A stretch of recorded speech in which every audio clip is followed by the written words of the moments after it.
খাগড়াছড়ির মাটিরাঙ্গার দুর্গম ও প্রত্যন্ত অঞ্চলের দুস্থ ও অসহায় মানুষের পাশে দাঁড়িয়েছে বাংলাদেশ সেনাবাহিনী।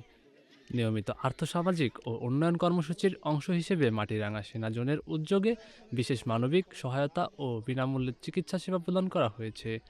শুক্রবার সকালে গুইমারা রিজিয়নের 18 ফিল্ড রেজিমেন্ট আর্টিলারি মাটিরাঙ্গা জোনের আওতায় সাপমারা সরকারি প্রাথমিক বিদ্যালয় মাঠে এই কর্মসূচি অনুষ্ঠিত হয়। এ সময় শ্রী শ্রী লক্ষ্মীনারায়ণ মন্দিরে একটি হারমোনিয়াম, রাধাকৃষ্ণ মন্দিরে সাউন্ড সিস্টেম, শিক্ষার্থীদের মাঝে স্কুল ব্যাগ ও ক্রীড়া সামগ্রী বিতরণ করা হয়।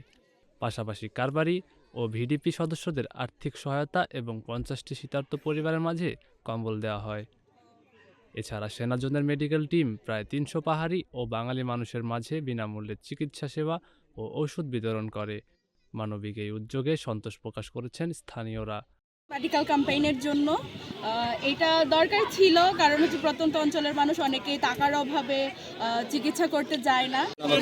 মাটিরাঙ্গা জোনকে সাপমারা সরকারি প্রাথমিক বিদ্যালয়ের পক্ষ থেকে উনি যে ব্যাগ, শিক্ষার্থীদের জন্য ব্যাগ, খেলার সরঞ্জাম প্রদান করেছেন, আমাদের বাচ্চারা এবং খুব খুশি, খুব উৎসাহিত। সাজিদুর রহমান সামি, নাগরিক প্রতিদিন।